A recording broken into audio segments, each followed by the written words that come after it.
Havia em Jerusalém um homem chamado Simeão.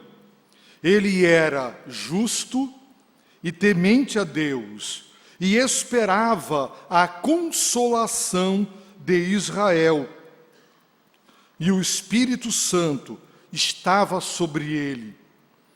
E o Espírito Santo lhe havia revelado que ele não morreria antes de ver o Cristo da parte do Senhor. Assim, movido pelo Espírito, foi ao templo.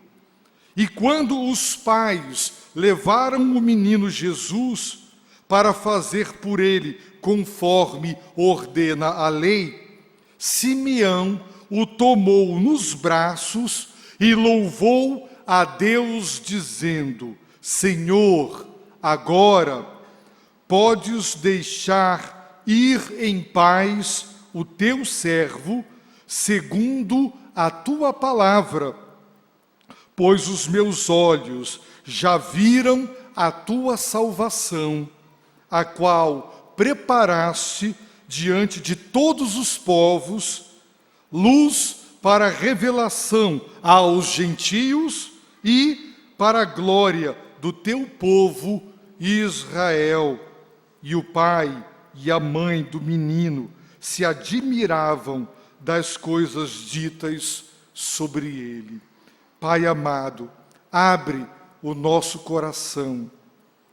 Senhor, que a cegueira espiritual agora tu possas curar, para que a luz do Evangelho da glória de Cristo resplandeça e haja salvação nesta noite. Em nome de Jesus.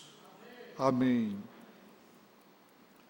Querido amigo, querido irmão e irmã, há no seu coração uma alegre disposição para morrer ou não? Eu não estou perguntando se você é uma pessoa que está em profunda depressão, perdeu a alegria da vida e morrer agora seria a solução. Não. Eu estou perguntando a você que ama a vida, que tem prazer de viver, se você tem uma disposição alegre para morrer. O apóstolo Paulo estava preso e ele seria julgado. Se absolvido, seria posto em liberdade, mas se condenado, seria executado. E diante da possibilidade de viver e de morrer, ele declara: para mim, o viver é Cristo. E o morrer? O que é o morrer para mim? O morrer para mim é lucro.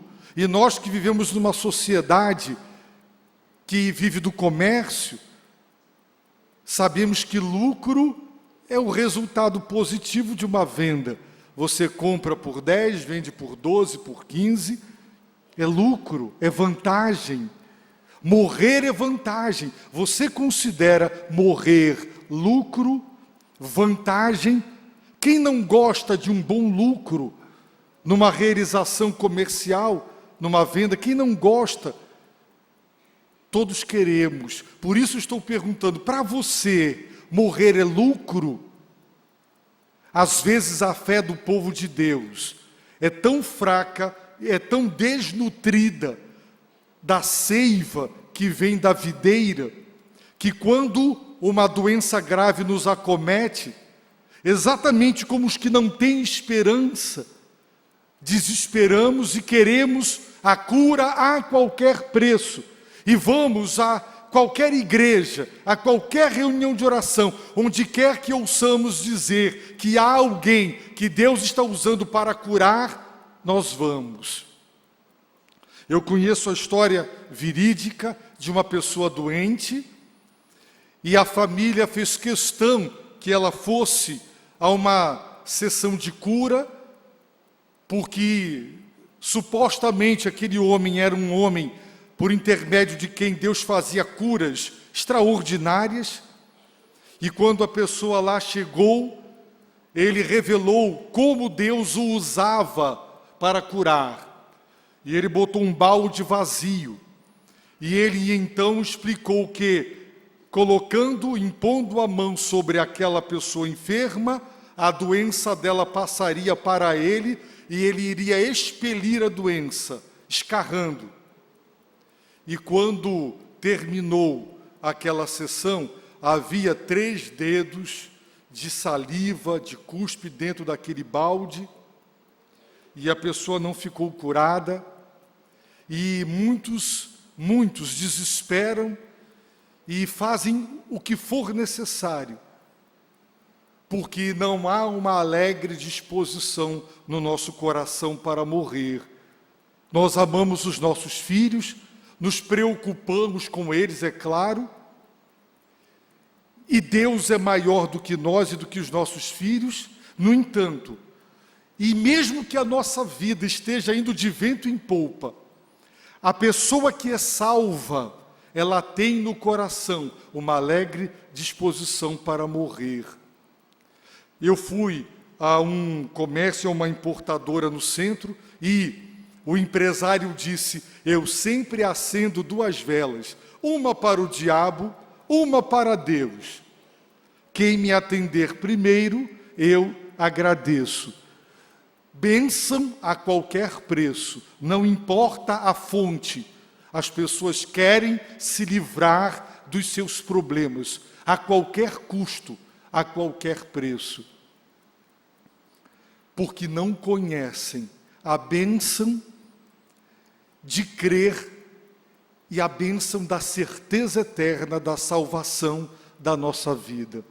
Eu não estou pregando nesta noite que você deve ser alguém com desejos suicidas, não.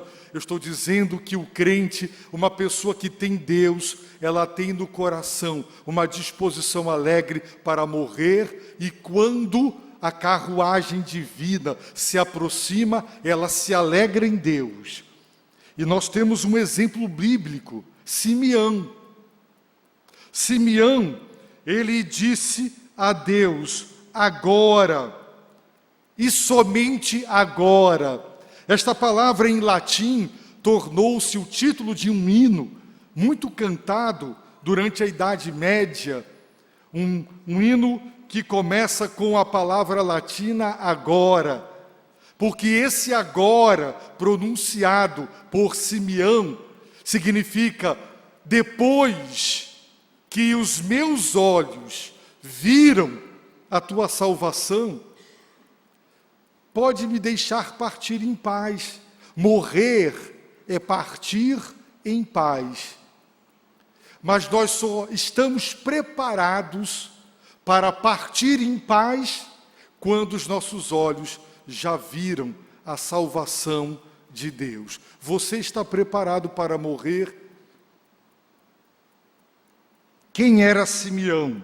Simeão era um homem justo e um homem temente a Deus. Essa dupla caracterização significa: justo, caracteriza a relação do homem para com os outros seres humanos. Ele era um homem justo, reto, íntegro, alguém com quem qualquer pessoa gostaria de fazer negócios, porque ele é tão correto, ele é tão reto, que ele jamais será desonesto, ele jamais dará prejuízo. Ele é um homem reto nas suas relações com as pessoas, correto. Ele era um homem temente a Deus. Agora descreve a sua relação com Deus. Era um homem piedoso, devoto. Era um homem que não descuidava da sua vida espiritual. Não abria mão da oração, não abria mão da adoração, do jejum, da palavra, do louvor, de ir ao templo. Era um homem temente a Deus, que se desviava do mal, porque a sua piedade, o seu amor a Deus, fazia com que ele amasse a santidade de Deus e rejeitasse aquilo que era desagradável aos olhos de Deus. Ele era um homem, em terceiro lugar, que esperava a consolação de Israel.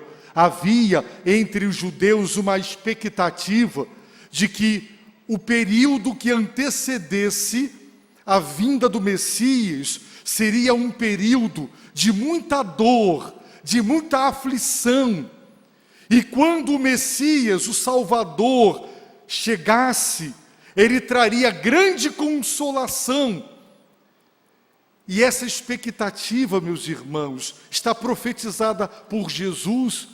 Quem ler, por exemplo, o capítulo 24 do Evangelho de Mateus, verá que Jesus, simultaneamente, seguindo a linha profética de descrever um acontecimento que está prestes a ocorrer e usar esse acontecimento para falar dos acontecimentos dos últimos dias, é uma característica da profecia hebraica. Jesus fala da destruição de Jerusalém que ocorreria 40 anos depois, para descrever o período que vai anteceder o seu retorno com poder e grande glória. Ele diz que haverá uma tribulação como nunca antes houve sobre a face da terra. Tudo o que os irmãos podem imaginar agora de sofrimento é fichinha perto do que acontecerá no período que antecederá a volta de Jesus Cristo. Ele disse que haverá perseguição. Falsos profetas, com o poder satânico, farão sinais, prodígios e maravilhas, e se possível, não será, porque os escolhidos de Deus conhecem a palavra e não vão se impressionar com os milagres, eles vão prestar atenção à doutrina deles e vão detectar heresias na doutrina, e então perceberão que a fonte do poder daqueles falsos profetas para operar milagres extraordinários não é divina, mas é maligna.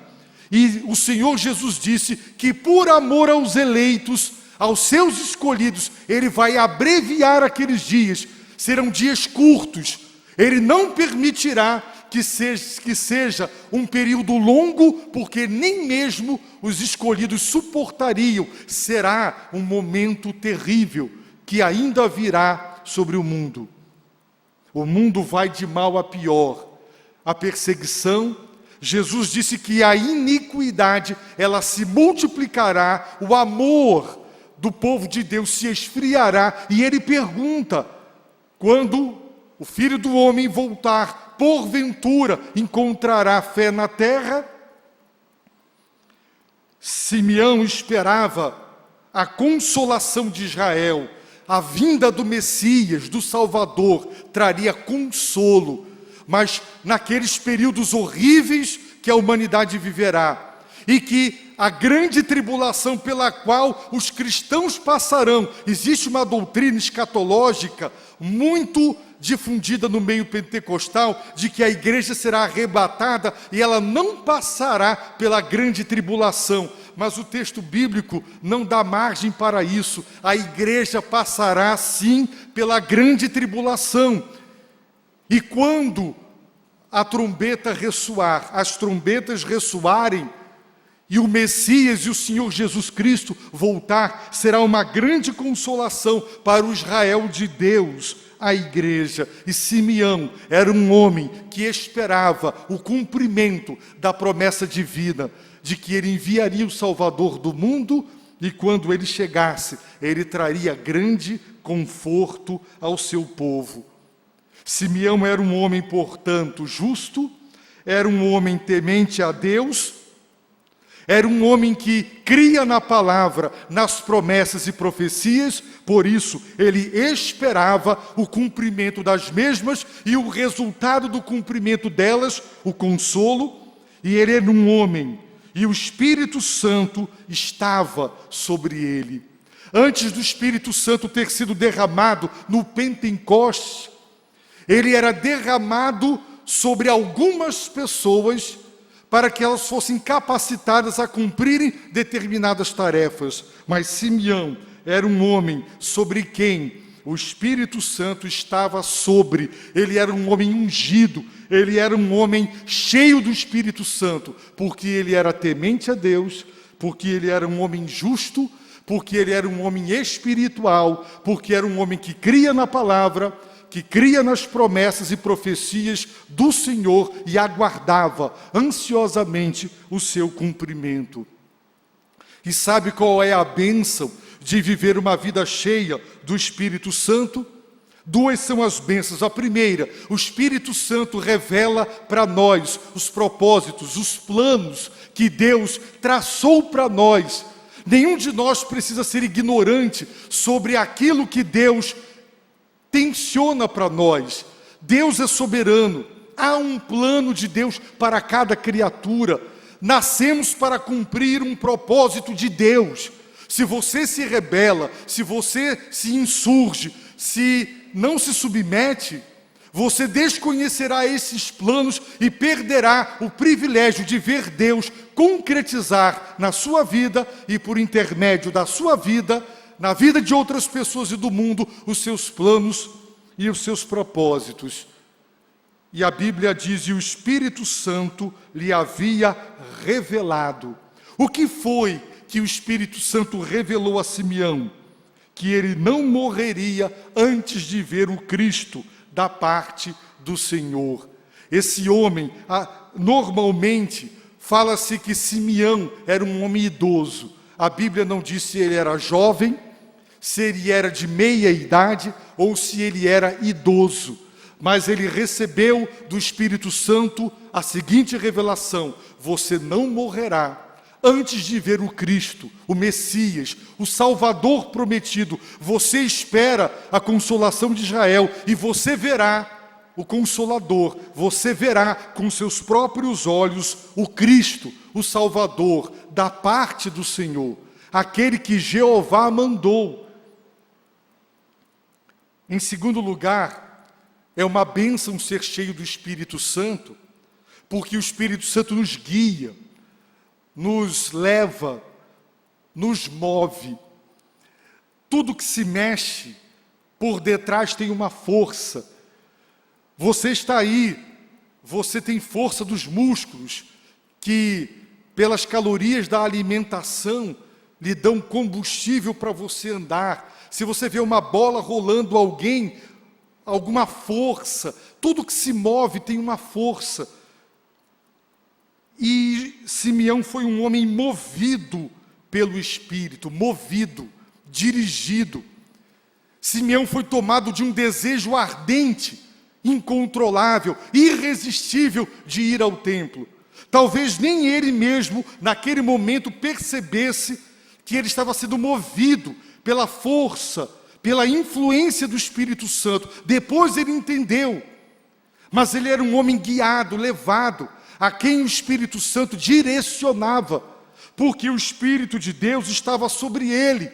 E o Espírito de Deus estava sobre ele, porque ele era um homem justo e temente a Deus, que cria na palavra, esperava a palavra de Deus se cumprir. Por isso o Espírito Santo revelava para ele os propósitos de Deus, e movido, guiado pelo Espírito, ele foi ao templo. E ele foi ao templo exatamente no momento que Jesus e Maria também foram ao templo.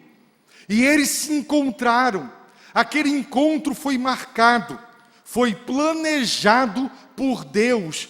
Ele foi movido pelo Espírito exatamente no momento que Maria e José, para obedecer à lei, vão ao templo apresentar o menino Jesus.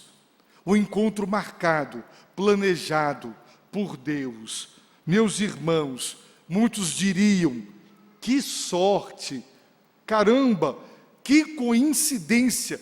Exatamente na hora que ele vai, é a hora que Maria e Jesus também vão.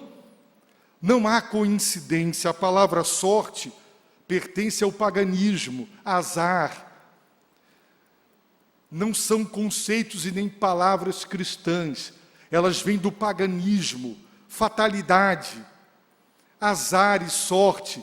Que azar, você não deu azar, que sorte. Não, providência divina, um encontro marcado.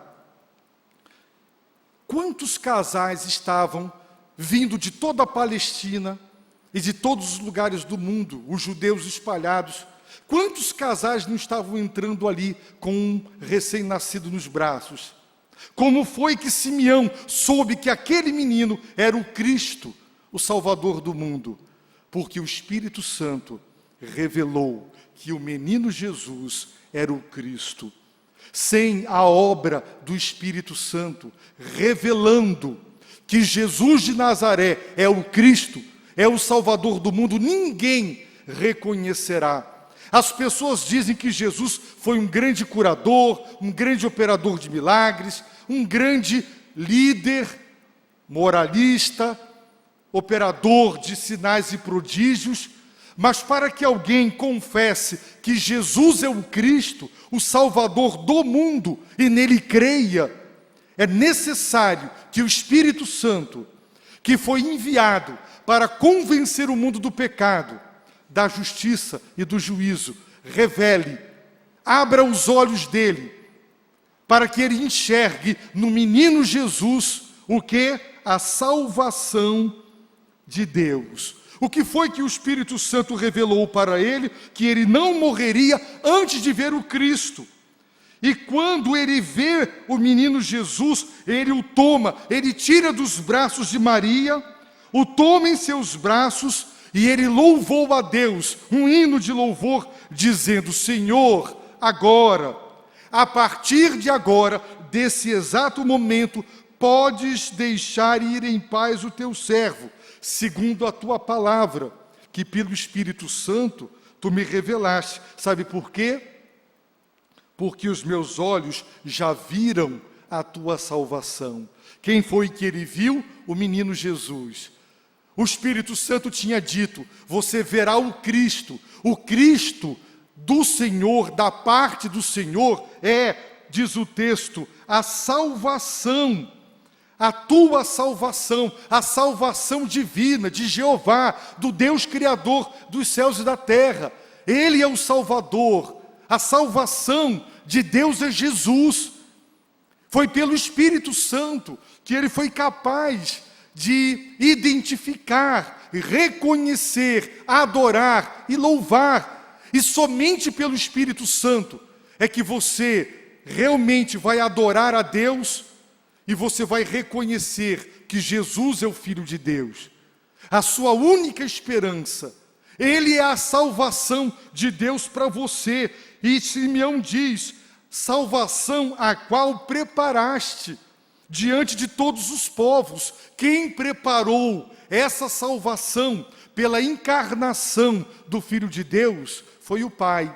E ele preparou esta salvação diante de todos os povos, é para todas as nações. Sim, a salvação, ela é luz para a revelação aos gentios. Os gentios somos nós, os não-judeus, que vivíamos em trevas profundas, no paganismo, na idolatria, na feitiçaria, no ateísmo. Sim, o Messias, a salvação de Deus, é luz, traz o conhecimento do verdadeiro Deus, da sua santidade, do seu amor e da sua justiça.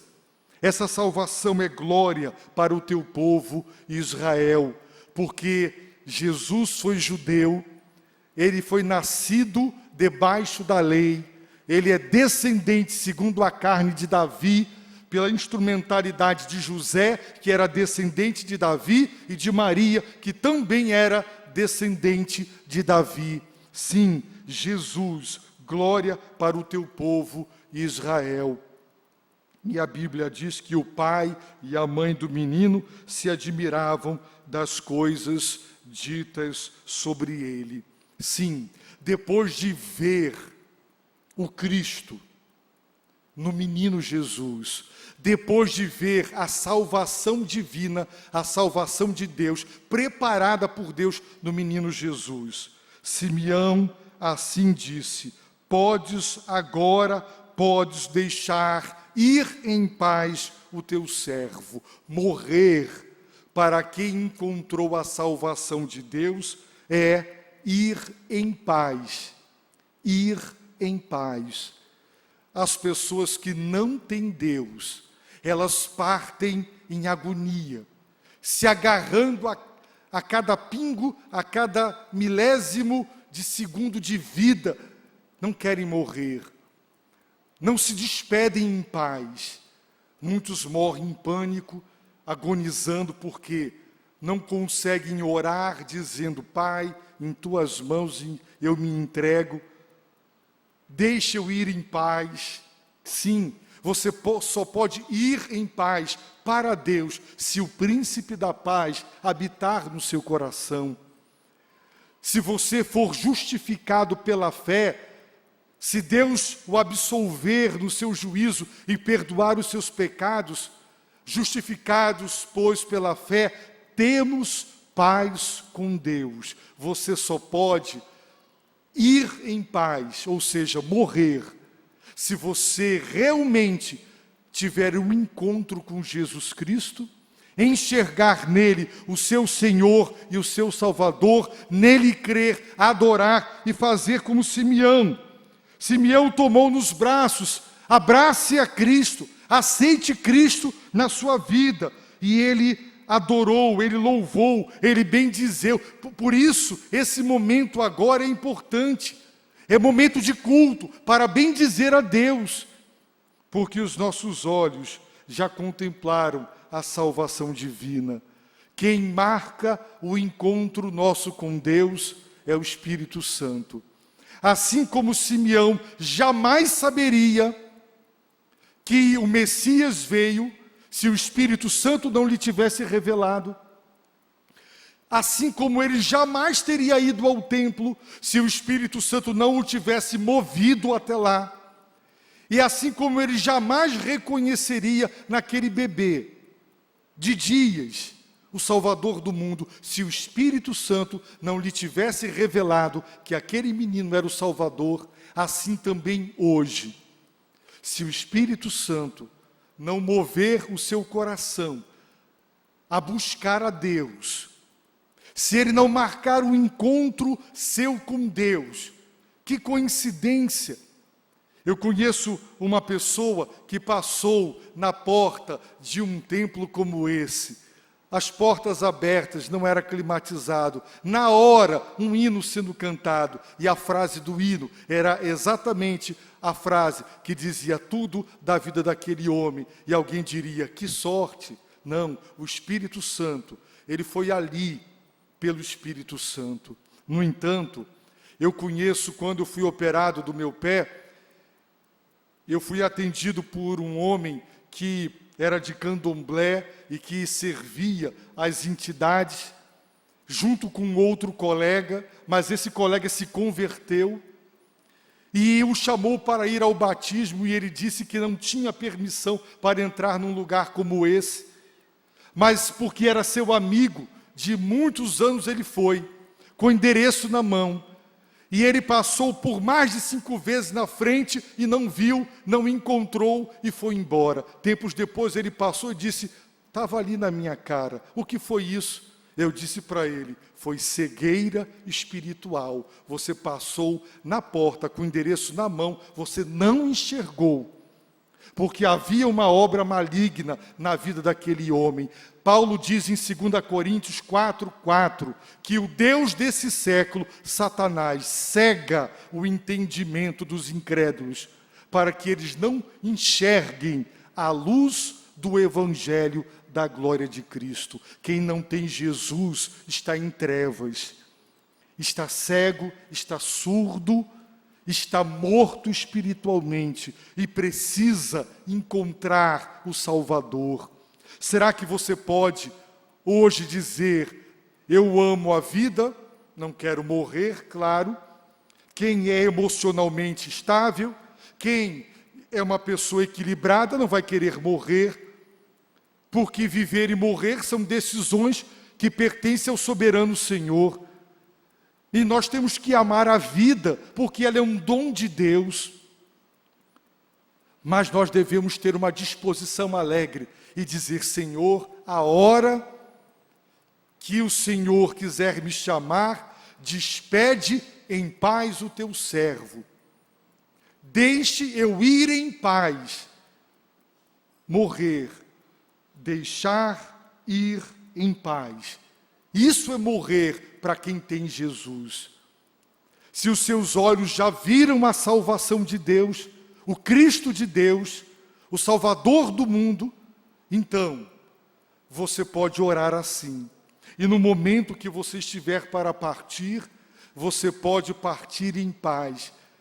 Eu já vi pessoas morrerem no leito de dor, pessoas partindo com Cristo, se despedindo, agradecendo e partindo para o Pai. Que momento sublime, que momento maravilhoso. Alguém partindo em paz. Por quê? Porque ainda que eu ande pelo vale da sombra da morte, não temeria ou não temerei mal algum, porque tu estás comigo. Jesus Cristo é a ressurreição e a vida. Quem nele crer, ainda que morra, viverá. Portanto, nesta noite, compreenda, Jesus Cristo é o Salvador. Só Ele é a salvação que Deus providenciou. Não adianta perder tempo com qualquer outra coisa, só Jesus Cristo.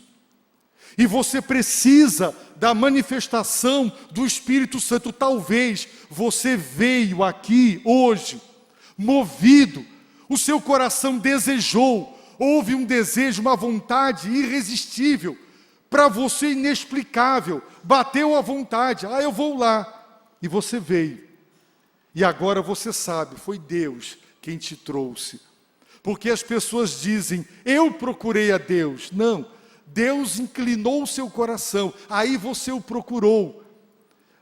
Eu escolhi, eu aceitei Jesus, Ele te aceitou. No dia do meu batismo, me perguntaram, você aceitou Jesus? E eu respondi, a minha preocupação era, Ele me aceitou?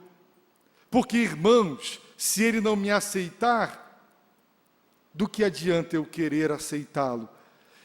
Pecadores precisam ser aceitos. Você pensa que está fazendo favor para Deus entregando sua vida a Ele? Você acha que Deus está com um pires na mão, esmolando para você colocar nela a sua vida? É você, eu, somos nós quem temos que nos humilhar e implorar a graça, a misericórdia e pedir, Deus, pelo Teu Espírito, abre os meus olhos, abre os meus ouvidos, abre o meu coração, me revela o Salvador, me salva, tem misericórdia de mim, para que eu possa crer no Salvador. E então, eu poderei dizer o que disse Simeão, agora podes deixar ir em paz o teu servo. Se você ainda não pode orar assim, é muito provável que você ainda não conheça o Salvador. Então, nesta noite, aceite Jesus como seu Senhor e Salvador. Arrependa-se dos seus pecados.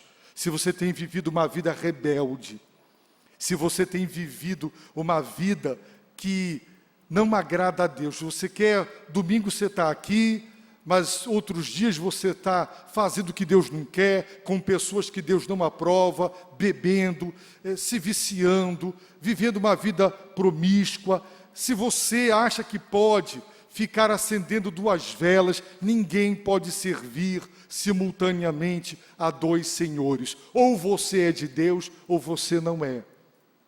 A Bíblia deixa claro, existem os filhos de Deus e os filhos do maligno. Ou você é do Senhor, ou você é do maligno. Não há um terceiro grupo, não há uma área neutra, não existe um território neutro. Ou você é de Deus, ou você não é de Deus. Por isso, nesta noite, eu convido você a fazer o que Simeão fez. Simeão o tomou, Jesus, nos braços. Agora, pela fé, toma Ele nos seus braços, receba Ele no seu coração, creia no Salvador. Abaixe a sua cabeça, feche os seus olhos e ore.